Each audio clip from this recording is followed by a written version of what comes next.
जय हिंद दोस्तों, आपका स्वागत हमारे इस यूट्यूब चैनल में। आज हम बात करने वाले हैं बंगाल के बारे में। ठीक है, बंगाल में कैसे प्लासी युद्ध हुआ है। बंगाल में कई प्रश्न पूछता है कि बंगाल में कैसे प्लासी युद्ध हुआ, कैसे बक्सर युद्ध हुआ और किन किन के बीच हुआ था। ठीक है, तो हम आज पूरे कम्प्लीटली इस सिचुएशन इस में इस चैप्टर में देख लेंगे कि कैसे कैसी बात हुई, मतलब कैसे कैसे हर एक हुए हैं। ठीक है, अगर प्रश्न पूछा गया कि स्वतंत्र बंगाल की स्थापना किसने की थी, तो मुर्शिद कुली खान ने की थी। ठीक है, उसके मुर्शिद कुली खान ने की थी। फिर उसके बाद जो है कि सुजाउद्दीन आए थे, उसके बाद अली वर्दी खान आए थे। ये बात हो रही है। लेकिन प्लासी का युद्ध और बक्सर का युद्ध इन लोगों ने थोड़ा ना फेमस हुआ है। ठीक है, अब इस बंगाल के जो नवाब कहे जाते हैं, ठीक है, एकदम प्रशासनिक, एकदम टाइट थे, सिराजुद्दौला। ठीक है, वो थे बंगाल के नवाब। अब भैया प्रश्न ये है कि नवाब कहते किसको। नवाब नवाब का मीनिंग क्या होता है। ठीक है, तो नवाब मतलब होता है राजा। ठीक है, हर स्टेट की, हर देश की अपनी अपनी, हर एक देश की अपनी अपनी एक मतलब क्या कहते हैं, भाषाएं हैं। जैसे अगर कोई दिल्ली में अगर कोई राजा हो जाता है, ठीक है, अगर कोई दिल्ली में राजा हो जाता है तो उसे क्या कहते हैं, सुल्तान कहते हैं। दिल्ली में अगर कोई राजा हो जाता है तो उसे सुल्तान कहते हैं। वैसे ही अगर बंगाल में कोई राजा हो जाता है तो उसे क्या कहते हैं, नवाब कहते हैं। तो ये बात तो जेन्युइन बात है, आप लोग समझ गए होंगे। ठीक है, अब आगे बढ़ते हैं। अब इस सिराजुद्दौला का मतलब थोड़ा टेढ़ी बुद्धि बुद्धि का था। तो इनका प्रशासन बंगाल में चल रहा था और अंग्रेज़ों का सबसे बड़ा टारगेट था बंगाल। ये सोचे कि बंगाल में अगर अपनी पकड़ मजबूत बना लिए तो मान लीजिए पूरे भारत में पकड़ मजबूत बना लेंगे, और ऐसा ही हुआ। देखिए, अब अंग्रेज़ों ने आए सिराजुद्दौला के पास, उनसे कहा कि महाराज देखिए, हम आपके एरिया में, कि हम आपके क्षेत्र में एक किला बनाएंगे, फोर्ट किला। ठीक है, फोर्ट किला या फिर फोर्ट विलियन। फोर्ट का मतलब होता है किला, और विलियन जो था जिस राजा के नाम पे बन रहा था। जैसे अगर कोई, जैसे मान लीजिए राम मंदिर, तो मंदिर एक मंदिर है। मंदिर ऐसा नहीं कि मंदिर वो अकेला है, मंदिर कई सारे मंदिर है। शंकर भगवान का मंदिर है और गणेश जी का मंदिर। देखिए, सबका अपना अपना जो है कि नाम से मंदिर बना है, वो राम मंदिर हो गया। तो वैसे ही फोर्ट मतलब क्या होता है, किला होता है। और विलियन उस इंग्लैंड के राजा का नाम था कि जिसके राजा के नाम पे यह किला बन रहा था। ठीक है, तो अंग्रेज़ों ने इनसे इजाज़त लेने के लिए आए। इन्होंने कहा कि देखिए महाराज, हम आपके क्षेत्र में एक किला बनाएंगे और उस किले में अपने गोदामों को रखेंगे। तो सिराजुद्दौला कहे ठीक है, आप बना लीजिए, लेकिन आप अपने किला का दरवाजा, आप अपने किला का बाउंड्री, आप अपने किले का बाउंड्री इतना मजबूत नहीं कीजिएगा कि उसमें से कल को आप ही उसमें से घुस के हमको ही मारे। देखिए, अंग्रेज बहुत चालाक थे। इन्होंने कहा ठीक है, नहीं बनाएंगे। अब उसके बाद इनका सिराजुद्दौला का चक्कर घसीटा बेगम के साथ चलने लगा। अभी उसमें व्यस्त हो गए।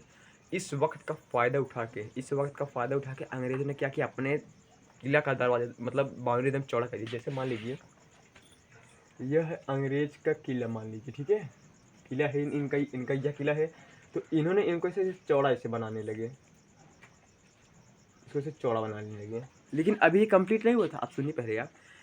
अब एकदम चौड़ा बनाने लगे। अब यह बात सिराजुद्दौला को मालूम पड़ गई कि महाराज आपके कहने के बावजूद भी अंग्रेजों ने अपना किला एकदम मजबूत बना लिया। तो अंग्रेजों ने क्या किया था ना, मतलब मान लीजिए आधा कंप्लीट हो गया था, मतलब इतना इतना कंप्लीट हो गया, तो इतना से चौड़ा बना लिए थे और इसे अपना तोप ऊपर रख रहे थे। तो ये बात सिराजुद्दौला को मालूम पड़ गई। तो इन्होंने अपने सब सैनिकों को भेज दिया, कहा कि जाओ और उस किले में से जितने लोग को लेके आओ, जो भी जितने लोग हैं, चाहे जिंदा लेके आओ, मुर्दा लेके आओ, चाहे जैसे लेके आओ। तो इनके सेनापति मतलब सेना गई, तो महज 146 लोग को जिंदा पकड़ के लेके आई। कितने लोग को, 146 लोग को जिंदा पकड़ के लेके आई। अब इस सिराजुद्दौला के पास एक कमरा था। क्या था, ये कमरा था जिसमें महज 50 लोगों की रहने की जगह थी। बहुत ठूसा ठासे तब 50 लोगों तक की रहने की जगह थी। उसी में 146 लोग को डाल दिए। अब जैसे जैसे 80-90 लोग को डाला, तो जगह स्पेस जो है फुल हो गई। तो लाठी लिया, उसमें से कूच काच के थोड़ा जगह वगह बने, डाल दिए 146 लोग को। और जब सुबह खोला, कब खोला, जब सुबह खोला तो महज 123 लोग मर गए थे, खाली 23 लोग बचे थे। और इस 23 लोग में ये तो इनकी तो मृत्यु हो गई थी, ये क्या थे, जीवित थे। तो इस 23 लोग में से एक इतिहासकार जिसका नाम था हॉर्नबेल हॉर्नबेल इतिहासकार थे। यह जैसे इस कमरे में से निकला, सीधा भाग गया लंदन, इंग्लैंड। वहाँ के राजा को कहा कि महाराज, जो ये जो सिराजुद्दौला है ना, बहुत खराब राजा है। इन्होंने क्या किया, 50 लोगों के कमरे में 146 लोग को सुधार दिए, और हम कैसे कैसे अपनी जान बचा के आए हैं। अब कोई भी राजा इतना पागल थोड़ी ना है, कोई कहेगा तो मान लेगा, भाई राजा है, उसको सबूत गवाह सब चाहिए। तो राजा ने कहा कि तुम कैसे बच गए। तो यह कहा कि हम महाराज, हमको एकदम बाद में डाला था, और जब बाद में डाला ना, तो हम न ये जो इस कमरे का जो दरवाजा था वहाँ पे हल्का सी गैप थी, तो हम अपना नुकड़ा सटा के उधर ही सांस ले रहे थे, तो हम जिंदा बच गए। तो वहाँ के राजा ने कहा ऐसा बात है। तो इन्होंने क्या किया, रॉबर्ट क्लाइव, अंग्रेजों का सेनापति रॉबर्ट क्लाइव मद्रास से, जैसे मान लीजिए ये भारत का नक्शा देखिए,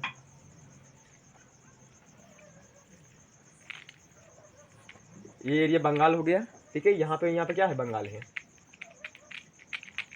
ये बंगाल है, इतना एरिया।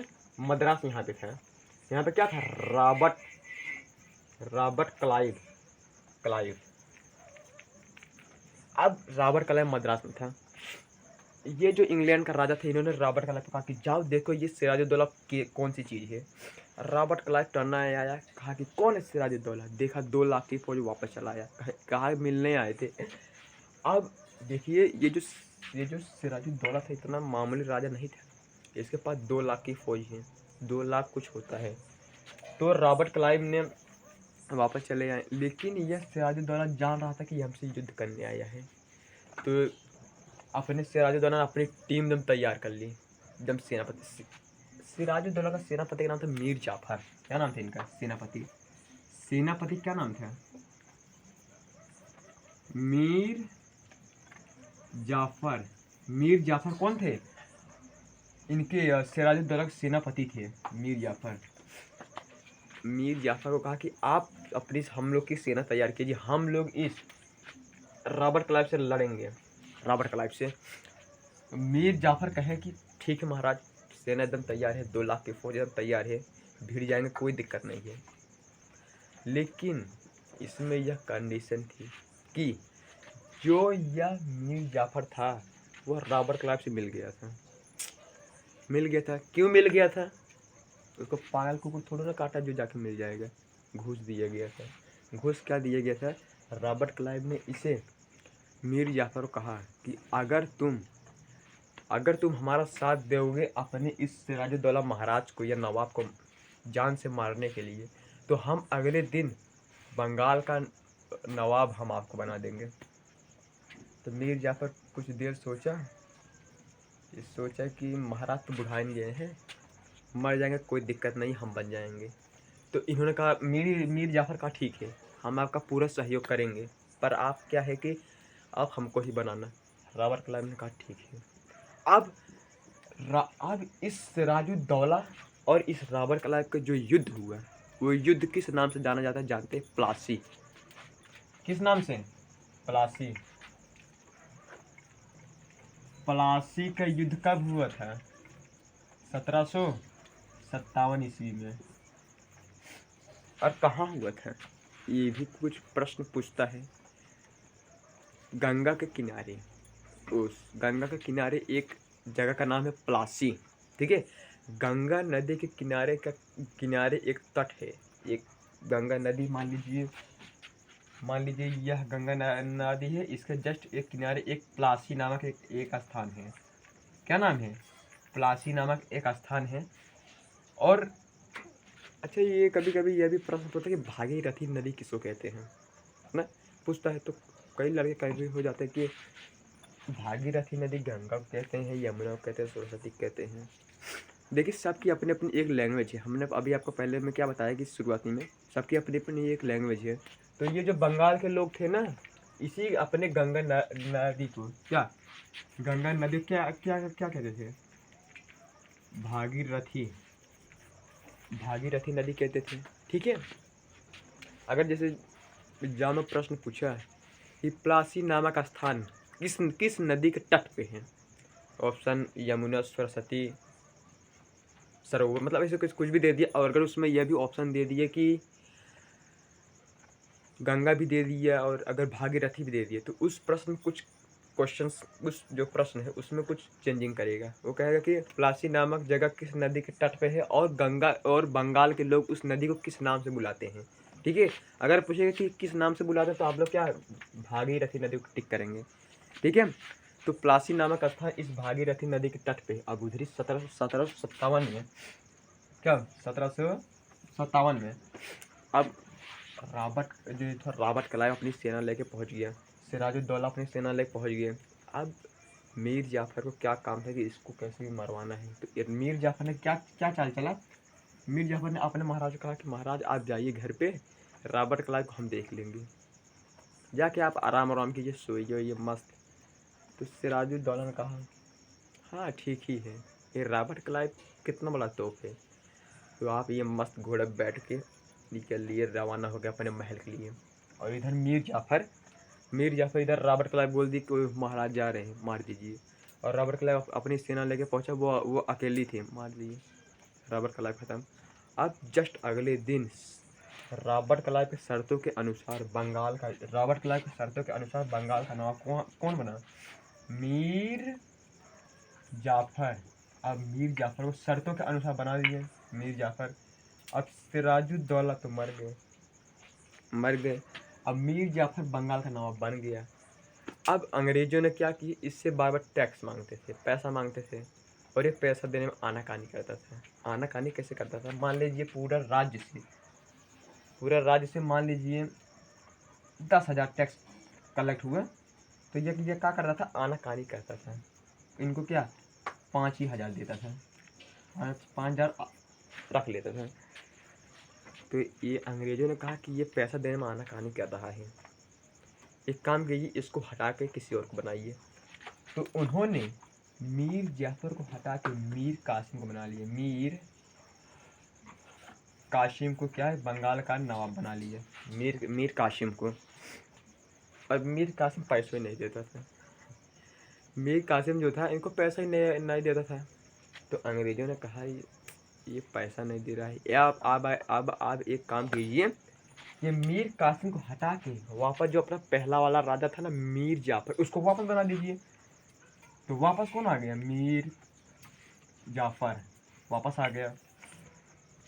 तो यह जो मीर कासिम था ना, यह अंग्रेजों से प्रश्न पूछा कि आपने हमको क्यों हटाया, हम आपसे युद्ध करेंगे। अंग्रेजों ने कहा कोई दिक्कत नहीं है, जाओ जिसको बुला कर लाना है जाओ, बुला कर लेके आओ। तो मीर कासिम का साथ देने के लिए शाह आलम द्वितीय लखनऊ के और सुजाउद्दीन दिल्ली के नवाब थे, इन्होंने इनका साथ दिया। शाह आलम द्वितीय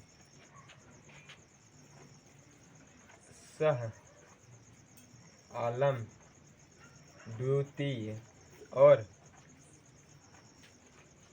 सुजाउद्दीन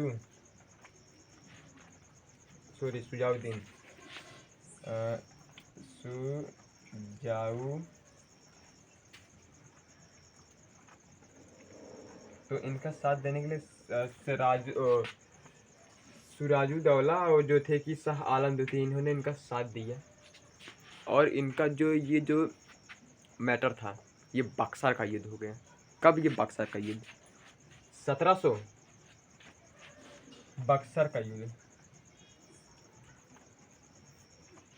का युद्ध पूछेगा तो 1764 ईस्वी में। बक्सर का युद्ध 1764 ईस्वी में जो है कि, और जो था कि इधर रॉबर्ट क्लाइव के साइड से, यानी अंग्रेजों के साइड से जो था, ये जो लड़ने आए थे उनका क्या नाम था। आप एक काम कीजिए, आप इनका एक स्क्रीनशॉट ले लीजिए।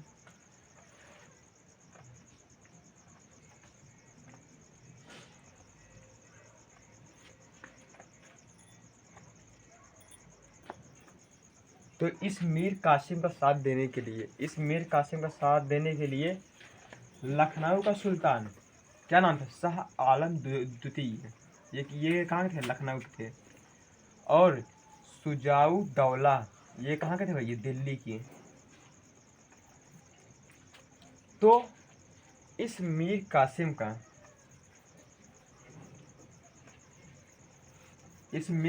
साथ देने के लिए एक जो थे शाह आलम द्वितीय, और दूसरे जो थे शुजाउद्दौला, और तीसरे जो थे मीर कासिम, ये 3 लोग एक टीम में थे। ये तीन एक टीम में थे। और अंग्रेजों का सेनापति का क्या नाम था? हैकल मुनरो। क्या नाम था भैया? हैकल मुनरो। हैकल मुनरो बक्सर के युद्ध में अकेले ही ये 3 को हरा दिया, और ये लोग को हरा देने के बाद ये विजय प्राप्त कर लिया, जीत गया। ठीक है, अब देखिए इनकी रणनीति देखिए। अगर भैया प्रश्न यह पूछा कि भैया बक्सर का युद्ध कब हुआ था, तो 1764 में हुआ था। और बक्सर का युद्ध किन किन बीच हुआ था? तो शाह आलम द्वितीय और शुजाउद्दौला और मीर कासिम, ये लोग एक टीम में थे। बाकी हैकल मुनरो अंग्रेजों का क्या था भैया? सेनापति था। अंग्रेजों का सेनापति कौन था? हैकल मुनरो। और अकेले ही ये बंदा लड़के इनको हरा दिए। अब आप ये बताइए, नहीं अपने इस भारत देश में ना राजा तो थे एकदम, लेकिन झांसी की रानी हो गई। राजा तो बहुत अच्छे अच्छे थे, लेकिन एकता नहीं थी। एकता क्या है? जैसे मान लीजिए यहाँ पे आप पहले मैप में समझिए, ये मान लीजिए ये गुजरात हो गया, यहाँ पे पंजाब, बिहार और ये जम्मू कश्मीर। ठीक है, अब मान लीजिए जम्मू कश्मीर में कोई राजा है और इस गुजरात में कोई राजा है। अगर इस गुजरात में कोई हमला हो रहा है ना, अगर कोई यहाँ पे आतंकी तो बात ही छोड़िए, अगर कोई इस बाहर का अंग्रेज अगर इस गुजरात के राज्य पे हमला कर रहा है ना, तो बाकी राज्य से मतलब नहीं है। ठीक है, बाकी राज्य मान लीजिए यहाँ पे इस अंग्रेजों ने इस गुजरात पे मान लीजिए हमला किया, तो बाकी ये जो राज्य जम्मू कश्मीर, इधर बंगाल हो गया, इधर पंजाब, मतलब ऐसे जो थे कोई मतलब नहीं है। क्यों मतलब नहीं है? क्योंकि जो राजा जिस इलाके के थे वही उनकी दुनिया थी। कहते जो राजा जिस इलाके के थे वही उनकी दुनिया थी, कोई दिक्कत नहीं भैया। आप जिस क्षेत्र के राजा हैं, वही उनकी दुनिया थी भैया। ये अपना अपना क्षेत्र है, यही दुनिया है। ठीक है, ये दुनिया है। बाहर देश में क्या हो रहा है कोई दिक्कत नहीं है, वहाँ पे कोई लड़े मरे कटे, अंग्रेज आए, आतंकवादी आए, भूकंप आ जाए, कोई दिक्कत नहीं है। तो यह थी। देखिए एकता बहुत बड़ी चीज़ होती है, यह चीज़ एकता नहीं थी पहला नंबर। ठीक है, ये एकता नहीं था। और अपने जो इस देश में, मतलब अपने इस क्या बोलते हैं, अपने इस जो देश में जो राजा थे ना, टैलेंटेड तो थे, लेकिन क्या इनके पास फौज भी थी। और ऐसा नहीं कि सब लोग अनपढ़ थे, सबको लड़ाई आती थी, सबको तलवार चलाना, धनुष चलाना, भाला चलाना, हर एक चीज़ आता था ना। लेकिन क्या एक फैशन में थे, मोच हटते रहेगी ना। इनको अपनी मोच प्यारी थी। देश जाए, अगर कोई जैसे मान लीजिए कोई अगर किसी के राज्य में आता है, किसी को लेके जाता है, तो कोई दिक्कत नहीं है। इनके पास सेना भरपूर पड़ी है, 2 लाख 3 लाख सेना भरपूर पड़ी है। पर क्या है कि इन लोग के पास आइडिया कोई नहीं था। अपने जो देश के जितने भी राजा आए थे, बस एकदम सूट बूट चढ़ा लेते थे, और मोछ से अटते ऐसे नहीं करते थे। गर्दन कट जाए उसकी परवाह नहीं है, बस मोछ बड़ी प्यारी है। गर्दन कट जाएगी उसका परवाह नहीं है। हाँ, ये देखिए। अच्छा आप ये बताए, आप पहले आप ये सोचिए, इतने जो हमने इतने इसको पढ़ाया, ये जो सिराजुद्दौला थे, इनके साथ चीटिंग हुआ कि नहीं हुआ? हुआ ना। और ये जो सिराजुद्दौला था, ये बहुत कठोर जो था शासन था। इनको ये रॉबर्ट क्लाइव नहीं हरा सकता था। क्यों नहीं हरा सकता था? क्योंकि यह बहुत एकदम टैलेंटेड थे, और टैलेंटेड थे। इनके पास 2 लाख फौज थी, और पूरी की पूरी फौज ये मीर कासिम लेके चला गया था इस प्लासी के युद्ध में। तो इनके पास कैसे बचेगा? देखिए मीर कासिम जो था ये घूस लिए। हम पहले सोचते थे ना कि ये जो घूस की परंपरा है, घूस लेने की ये जो परंपरा है, ये आज से है, देश आज़ाद होने के बाद से है। नहीं, ये पहले भी थी। ये घूस लिए तभी तो ये मारा गया। हाँ, और आप इस 2023 में भी देख लीजिए, अगर कहीं मारा मारी हो रहा है, कहीं झगड़ा हो रहा है, अमीर और गरीब में अगर मतलब कहीं भी झगड़ा हो रहा है, ये ज़मीनी विवाद हो रहा है किसी घर पे भी, तो जो बंदा कमज़ोर है, ठीक है, देखिए आप भैया सबको अपनी अपनी हक की लड़ाई लड़नी पड़ती है कि नहीं लड़नी पड़ती है? सबको अपने अपने हक की लड़ाई लड़नी पड़ती है। तो जो भैया अगर किसी घर का विवाद हो रहा है, 1 इंच इधर-इधर हो तो मारा-मारी हो जाता है। तो अगर मानिए किसी के दौरान अगर मारा-मारी हो गया, तो जो बंदा कमज़ोर है, वह जाएगा सीधा थाना, पुलिस, ना? इसीलिए तो भैया यही है, वह गरीब आदमी अपना जो है कि अनुमान लगा के जाता है कि भैया हम यहाँ पे जा रहे हैं, हमको न्यायालय मिलेगा, ना? न्याय मिलेगा। और अगर जो जिनके साथ झगड़ा हुआ अगर वो पैसा वाला है, तो थाना में जाएगा, घूस दे देगा 10,000 20,000, ना? और ये गरीब जो है बेचारा फँस जाएगा। ऐसा नहीं है कि गरीब लोग के केस नहीं लिखेंगे, चार्जशीट उनको तैयार करना ही है, ठीक है? उनको चार्जशीट तैयार करना ही पड़ेगा, नहीं करेंगे तो उनकी नौकरी चली जाएगी। वो लिखेंगे ही, पर क्या है कि घूस लेने के बाद उन लोग का थोड़ा मन इधर-उधर हो जाता है, तो अपने आप उस केस पे वो लोग जितना ध्यान नहीं देते हैं, तो ये बात हो जाती है। हाँ, तो अगर आप इस बंगाल में कुछ अगर प्रॉब्लम है तो आप कमेंट कीजिए, हम आपको बताएँगे। और आपको अगर आगे की वीडियो चाहिए तो आप प्लीज़ हमारे इस चैनल को सब्सक्राइब, लाइक, सब्सक्राइब, शेयर कीजिए। जय हिंद, जय भारत।